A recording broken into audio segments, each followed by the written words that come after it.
Hello friends, welcome back to my YouTube channel JEE with Ashish. आज के इस video में मैं आपको बताऊंगा कि कैसे मैंने अपनी जेई की मेंस की परसेंटाइल इंप्रूव करी 94.35 से 98.37 और वो भी सिर्फ 2 महीने में। इससे पहले मैं आपको अपना जेई का रिजल्ट दिखा देता हूँ, जिससे आपको विश्वास हो जाए कि मैं झूठ नहीं बोल रहा हूँ। तो देखिए, ये है मेरा जेई का। ये देखिए, सेशन 1 में मेरी ओवरऑल परसेंटाइल आई थी 94.35 और फाइनली मेरी सेशन 2 में आई थी 98.37। उसी के हिसाब से मेरी ऑल इंडिया रैंक आई थी 25,988 एंड ओबीसी एनसीएल रैंक आई थी 7,110। तो आपको विश्वास। तो वीडियो में आगे बढ़ते हैं। तो ऐसा मैंने 2 महीने में अलग क्या किया कि मेरी परसेंटाइल सडनली 4 पॉइंट से इम्प्रूव हो गई। तो वही सब मैं डिस्कस करूँगा आज के इस वीडियो में। तो देखो, मैं अपनी खुद की गलतियाँ भी बताऊँगा, जिससे आपको उन गलतियों से सीखने के लिए बहुत कुछ मिलेगा। तो जब मैंने अपना जनवरी अटैम्प्ट दिया था ना, तो उससे पहले मेरे पढ़ाई का पैटर्न ही थोड़ा अलग था। मैं क्या था, मैं मतलब 12-12 घंटे बैठ के पढ़ता तो था, लेकिन उसमें उस टाइम में जो इफ़ेक्टिव पढ़ाई होती है ना, वो सिर्फ़ और सिर्फ 6-7 घंटा हो पाती है। बाकी में हम क्या कर रहे होते हैं, टाइम पास कर रहे होते हैं, मोबाइल चला रहे होते हैं, लैपटॉप देख रहे होते हैं, अपने दोस्तों से बात कर रहे होते हैं। तो उन चीज़ों का मुझे नहीं पता चलता था और मैं सोचता था कि मैंने आज 12 घंटे पढ़ लिए, तो आज के लिए इतना काफ़ी है।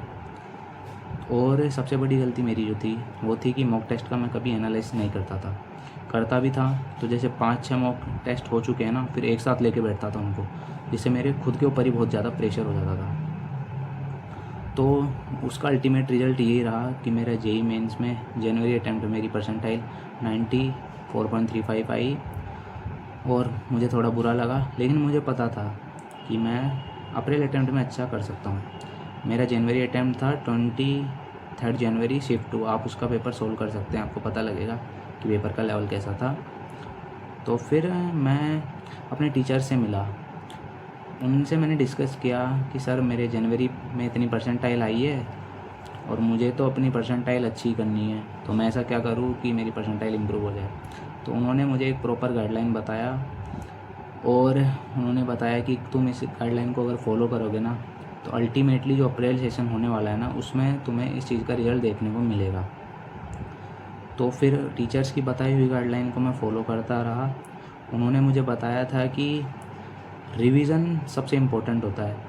जब हम पेपर के 1-2 महीने पहले कुछ नया नहीं पढ़ रहे होते ना, तो उस समय जितना भी हमने अभी तक पढ़ा है अपनी जेई की जर्नी के दौरान, उसी सब्जेक्ट और सिलेबस के रिलेटेड जितनी भी चीज़ें हमने अभी तक सीख ली हैं, उन्हीं को बार बार रिवाइज़ करने से हमें बहुत ज़्यादा फ़ायदा होता है।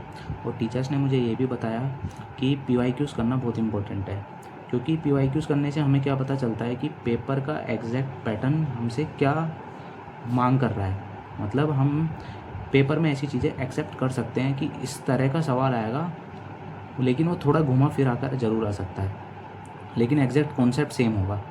तो ये चीज़ें मेरे टीचर्स ने मुझे बताई थी और मैंने अपनी तरफ से एक सबसे अच्छी चीज़ नोटिस करी कि जब सेशन शुरू हुआ था हमारा एज अ ड्रॉपर, तो मैं जैसे ही मेरी क्लास हो जाती थी, जैसे मेरी आज की क्लास ख़त्म हुई ना, तो मैं शाम को घर आता था और आते ही मैं तुरंत जो भी मुझे आज उस सब्जेक्ट से रिलेटेड जो भी पढ़ा है, उसके मैं शॉर्ट नोट्स तैयार कर लेता था। तो मैं आपको दिखा देता हूँ मेरे 1-2 सब्जेक्ट के शॉर्ट नोट्स, आपको भी फ़ायदा हो सकता है। तो मैथ्स के शॉर्ट नोट्स देखिए, ये मेरे मैथ्स के शॉर्ट नोट्स हैं जो मैंने खुद ने बनाए हैं।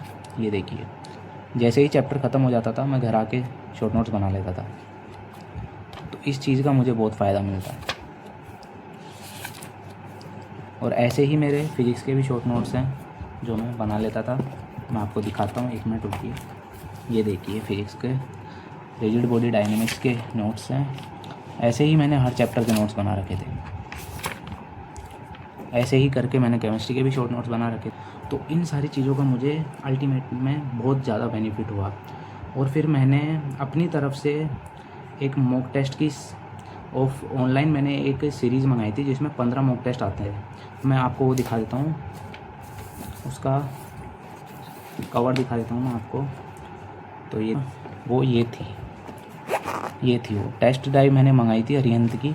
इसमें हमको 15 मॉक टेस्ट देने को मिलते हैं। तो इसमें क्या होता है ना, ये देखिए, शुरू में तो जैसे मतलब ये सॉल्यूशंस का आ जाता है और ये टेस्ट ड्राइव है। ये देखिए, मतलब इसमें पेपर पूरे 15 आते हैं और इनके सॉल्यूशंस भी हमें प्रोवाइड कराए जाते हैं। तो ऐसे 15 टेस्ट आते हैं और इसमें क्या लेवल वाइज होते हैं टेस्ट, मतलब शुरू में बिगिनर जैसे वार्म अप हो गया, फिर उसके बाद आता है पावर राउंड, फिर टॉप रैंकर सिमुलेटर, ऐसे कर करके इसमें यहाँ आते हैं। तो मैं आपको एक मॉक टेस्ट खोल के दिखाता हूँ कि इसका लेवल आपको पता चल जाएगा। ये देखिए, अच्छे लेवल के सवाल पूछे जाते हैं इसमें, जिससे हमारी जेईई मेंस की प्रिपरेशन को बहुत ज़्यादा बूस्ट मिलता है। ये देखिए,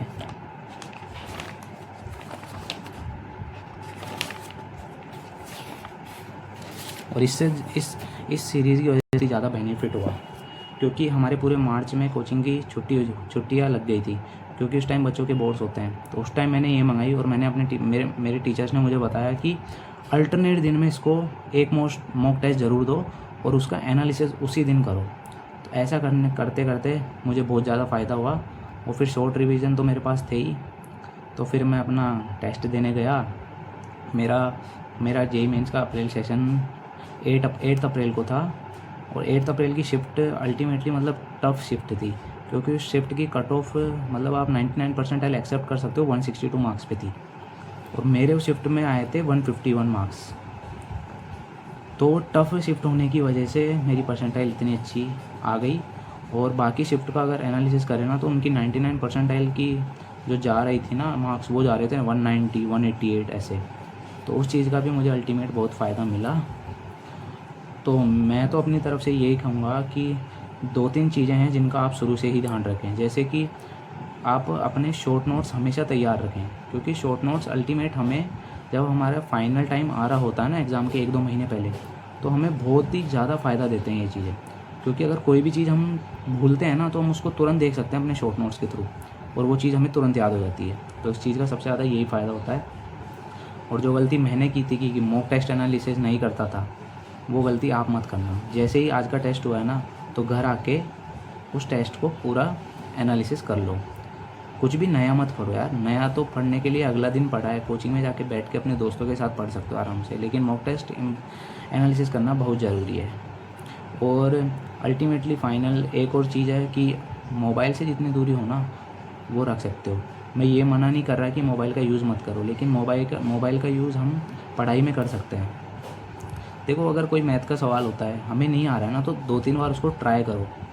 डायरेक्ट उसका सॉल्यूशन मोबाइल में मत देखो। ये आदत बहुत बुरी है। इससे हमारे जो पढ़ाई होता है ना, उस पर इम्पैक्ट पड़ता है, क्योंकि हमें तुरंत सॉल्यूशन मिल जाता है ना, तो हम फिर अपनी तरफ से मेहनत ही नहीं करना चाहते। तो आज की वीडियो में मैंने 2 महीने में जो किया, वो मैंने आपके साथ शेयर किया है। तो आई होप आपको ये वीडियो अच्छी लगी होगी और आपके लिए इसमें से कुछ पॉइंट्स भी आ रहे होंगे जो अपनी आप खुद की जर्नी में ऐड कर सकते हो जेईई की में, जिससे आपको अल्टीमेट फ़ायदा मिल सकता है।